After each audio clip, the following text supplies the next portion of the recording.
$500 million to paint a steel wall black.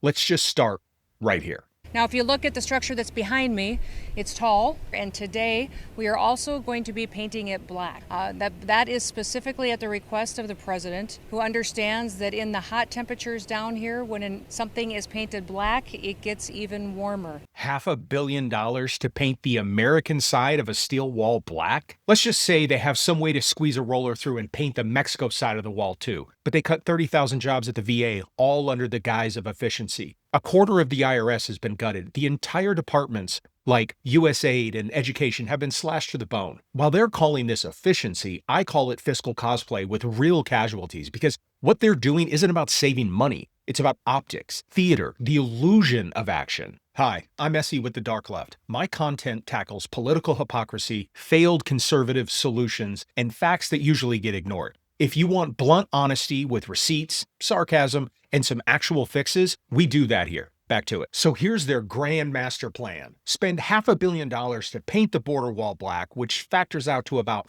$1.2 million per mile of border wall. And their justification is that black paint makes it warmer, so people won't want to climb it, except steel already gets hot. Black paint maybe adds a few degrees. And I'm pretty sure they sell gloves on the other side of the border. What makes this more of a waste is that metal doesn't even take well to paint. Within 5 or 10 years, it would need to be repainted. That's hundreds of millions of dollars spent again if the next administration is as stupid and wasteful as this one. And do you think people are going to flee wherever they're from? That they're going to make this trek that can take months, get through jungles and desert and the cartel-controlled areas, and when they finally get to the border, they're going to say, damn, they painted it black. Guess we'll head home. So what did that $500 million buy you? Nothing. Imagine this. Instead of steel, think of a chain link fence around a home in, say, Arizona. Would you spend $10,000 painting it black because you thought that burglars might be deterred by the heat? Or would you maybe invest in locks and cameras and a security system? This is not about border security. This is set design. We're paying Broadway prices for a high school play. Now let's talk about what actually keeps government running.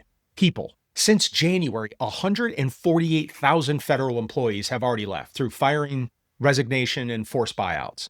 And plans are in motion to cut another 290,000 jobs. That's 1 in every 8 government workers. Think about this. Imagine if 1 in 8 hospital staff were gone overnight, or 1 in 8 teachers. Do you really think efficiency is the word that describes that? The IRS alone lost 25,000 plus workers, a quarter of its staff. And you think you don't want IRS employees until you need to reach one on the phone or your tax refund is late. Less people at the IRS means slower tax returns, less fraud detection, less enforcement on wealthy tax cheats. So the people that are paying the price aren't billionaires, it's you. USAID has been stripped naked. Nearly 10,000 of their staff are gone. Programs that help fight famine and respond to disasters and build global stability. How about the Department of Education? Cut in half, from about 4,100 employees to 2,100. Civil rights enforcements in schools, student aid oversight, gone or delayed. And every company and every government has waste. The bigger they are, the bigger the waste. But this crowd, they fire people for optics and then turn around and blow $500 million on black paint and call it border security. They're lying to you both times. They tell you they're cutting waste, but waste doesn't process your Social Security check. Waste doesn't inspect your food or track down tax fraud. Waste doesn't teach your kids or heal your vets.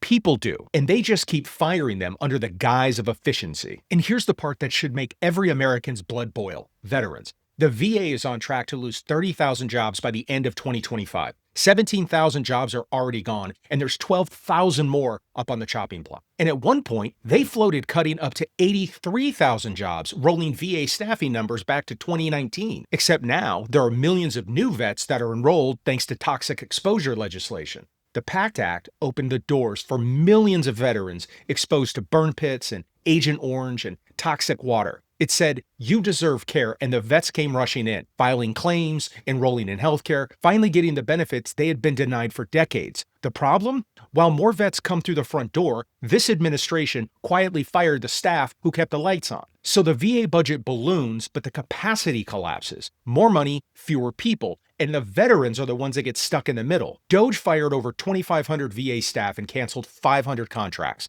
You know who's not buying that? Veterans themselves. They protested in D.C. this summer. Thousands of vets and families holding signs saying, don't balance the budget on our backs. And here's the twisted part. The VA budget actually went up this year to $235 billion. That's a 21% increase. But instead of funding care, they fired the people who provide it. That's like buying brand new ambulances after you fired all the paramedics. They love to say support the troops, but cutting the very workers who care for veterans isn't support, it's betrayal. Now let's put that $500 million of paint into perspective. The average one-bedroom rent in America is around $2,000 a month. Do the math.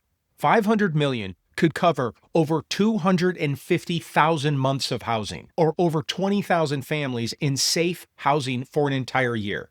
Or how about we put that $500 million into school lunches? At just under $5 a day for breakfast and lunch, that would be about 102 million meals. That's enough to feed 568,000 students for an entire year. Or just school lunches at $3 a piece, that's 166 million meals. But instead, they're painting steel black because it plays well on right-wing media. This is what authoritarian optics look like. Performance over results, illusion over reality. The government isn't fixing problems. They're staging a set so you think they are. So here's where we are. $500 million in paint, hundreds of thousands of federal workers fired, tens of thousands of jobs at the VA slashed while veterans beg for care. They are not about efficiency. They are not about saving money. They are about theater. They fired the workers and built the set. And the set sets you back about $500 million in black paint. Welcome to America's most expensive fucking cosplay. So you drop me a comment. What would you do for the American people with $500 million? Would you hire back VA workers, build shelters, open mental health clinics, or keep funding Trump's national HGTV episode?